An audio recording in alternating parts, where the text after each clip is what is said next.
बहुत समय पहले की बात है। दूर दराज पहाड़ियों और नदियों से घिरा हुआ एक विशाल जंगल था, सत्यवन। ये जंगल जितना हरा भरा था, उतना ही बुद्धिमान भी, क्योंकि यहाँ रहने वाले जानवर केवल ताकत से नहीं, बल्कि दिमाग से राज करते थे। इस जंगल में शेर, बाघ, हाथी, हिरण, लोमड़ी, भेड़िया, सियार, बंदर, मोर, उल्लू सभी रहते थे। सबका अपना अपना काम, अपना अपना इलाका और अपने अपने नियम थे। सत्यवन का राजा था, राजा सिंहदेव। वह बलशाली था, पर उतना ही न्यायप्रिय भी। उसका नियम सीधा था।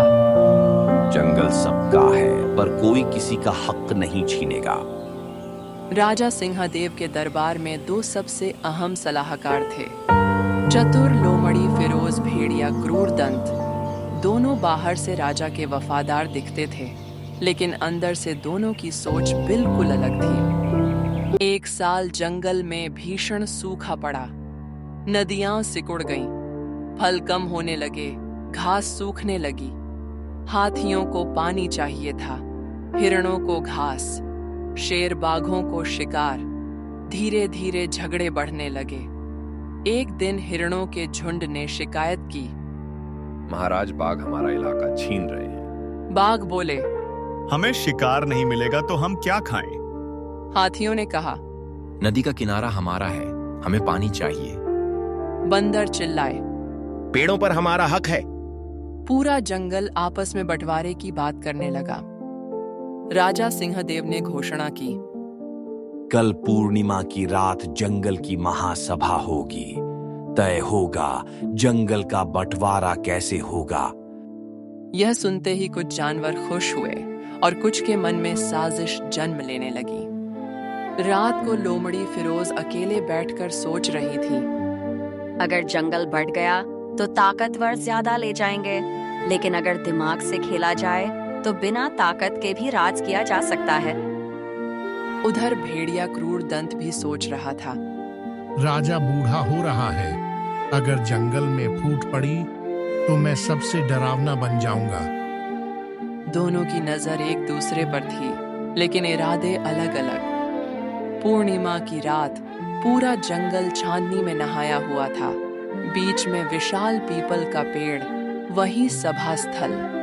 राजा सिंहदेव गंभीर स्वर में बोले, आज जंगल का बंटवारा तय होगा। हर जाति को उसका हिस्सा मिलेगा। हाथी आगे आए। हमें नदी और कीचड़ वाला इलाका चाहिए। हिरण बोले, नहीं, हमें खुले मैदान चाहिए। बाघ शेर बोले, हमें शिकार वाला इलाका।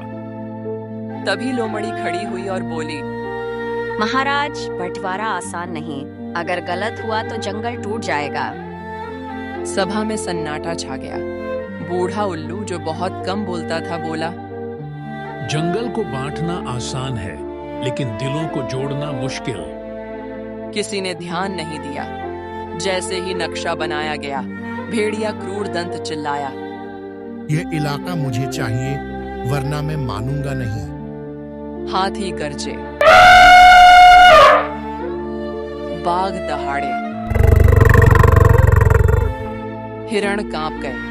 राजा सिंहदेव ने पहली बार महसूस किया, यह केवल बंटवारा नहीं, ये सत्ता की लड़ाई है। उसी रात जंगल में आग लग गई। किसी ने जानबूझकर सूखे हिस्से में आग फैलाई थी। जानवर भागने लगे। सभा टूट गई। लोमड़ी ने मन ही मन सोचा, अब खेल शुरू हुआ।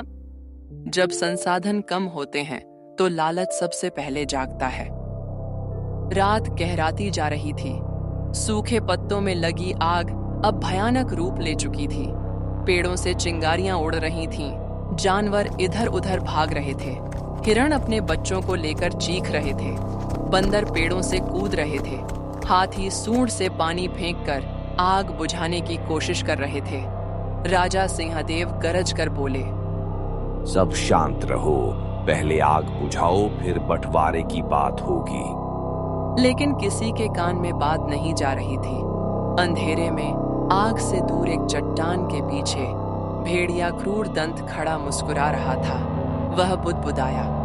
जंगल जलेगा तो डर फैलेगा, डर फैलेगा तो राजा कमजोर होगा। असल में आग उसी की साजिश थी। वह चाहता था कि जानवरों में यह बात फैल जाए। राजा अब जंगल संभाल नहीं पा रहा। उसने अपने कुछ सियार साथियों को भेजा। जाओ, सब में अफवाह फैलाओ कि यह आग बंटवारे के विरोधियों की वजह से लगी है। दूर एक ऊंचे टीले पर खड़ी लोमड़ी फिरोज सब देख रही थी। उसकी आंखें चमक रही थीं। जैसा सोचा था, क्रूरदंत जल्दी ही खेल दिखाएगा। लेकिन लोमड़ी की योजना अलग थी। वह जंगल को तोड़ना नहीं, बल्कि सबको अपने दिमाग का कर्जदार बनाना चाहती थी। पूरी रात की मेहनत के बाद हाथियों और पक्षियों ने मिलकर आग पर काबू पाया। सुबह का सूरज निकला, पर जंगल की हवा में डर और शक था। हिरण फुसफुसाने लगे। यह आग जानबूझकर लगाई गई। कोई हमें बदनाम करना चाहता है।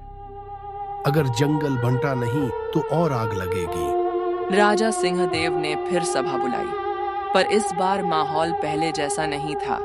हर जानवर दूसरे को शक की नजर से देख रहा था। राजा ने पूछा, बताओ आग किसने लगाई? सब चुप। तभी भेड़िया आगे आया। महाराज, कुछ जानवर बंटवारे के खिलाफ हैं। वही जंगल को जलाकर डर फैला रहे हैं। हिरण डर गए, हाथी गुस्सा हुए। सभा में हंगामा मच गया। बूढ़ा उल्लू सब देख रहा था, पर कुछ बोल नहीं रहा था। उसने मन ही मन सोचा, जब बोलने का समय आता है, तब सच्चाई सबसे भारी पड़ती है। लोमड़ी फिरोज धीरे से बोली, महाराज, आग से ज्यादा खतरनाक है झूठ। सभा शांत हो गई। लोमड़ी आगे बोली, अगर जंगल बांटना ही है तो पहले भरोसे का बंटवारा कीजिए। राजा ने पहली बार उसकी बात ध्यान से सुनी। लोमड़ी ने कहा, जंगल को जमीन से नहीं, समय से बांटिए। सब चौंक गए।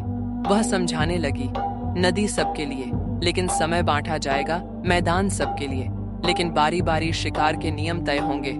हिरणों को राहत मिली। हाथियों ने सिर हिलाया। बाघों ने सोचना शुरू किया, लेकिन भेड़िया अंदर ही अंदर जलने लगा। क्रूरदंत दहाड़ा। ये चाल है, जंगल को कमजोर बनाने की चाल। उसने खुलेआम चुनौती दी। अगर बंटवारा नहीं हुआ तो ताकत फैसला करेगी। सभा में सन्नाटा छा गया। राजा सिंहदेव ने गंभीर स्वर में कहा, जंगल तलवार से नहीं, समझ से चलता है। लेकिन कई युवा जानवर भेड़िए की बातों से प्रभावित होने लगे। फूट साफ दिख रही थी। उस रात राजा ने लोमड़ी और उल्लू को बुलाया। राजा बोला, अगर जंगल टूट गया तो मैं राजा नहीं रहूंगा। उल्लू बोला, राजा वही है जो सच सुन सके। लोमड़ी मुस्कुराई। अब असली परीक्षा शुरू होगी। लोमड़ी ने सुझाव दिया, महाराज, कल सबको अपना अपना इलाका खुद चुनने दीजिए। राजा चौंक गया। इससे तो लड़ाई बढ़ेगी। लोमड़ी बोली, नहीं, इससे असली लालच बाहर आएगा। उल्लू ने सहमति में सिर हिलाया। सुबह राजा ने ऐलान किया, आज हर जानवर खुले में बताएगा उसे क्या चाहिए। भेड़िया खुश हो गया। अब मेरी जीत तय है। लोमड़ी मन ही मन बोली, जो बहुत जल्दी खुश हो जाए वही सबसे पहले हारता है। अगले दिन जब सब जानवरों ने खुलकर अपनी मांग रखी, तो सच्चाई सामने आ गई। भेड़िया क्रूरदंत ने जंगल का सबसे बड़ा और उपजाऊ हिस्सा मांगा। ये देखकर सब समझ गए कि आग और झगड़े उसी की लालच का नतीजा थे। राजा सिंहदेव ने तुरंत निर्णय लिया। भेड़िए को उसके लालच के कारण जंगल से बाहर कर दिया गया। लोमड़ी फिरोज की बुद्धि और उल्लू की सच्चाई से जंगल में शांति लौट आई। राजा ने कहा, जंगल किसी एक का नहीं, सबका है।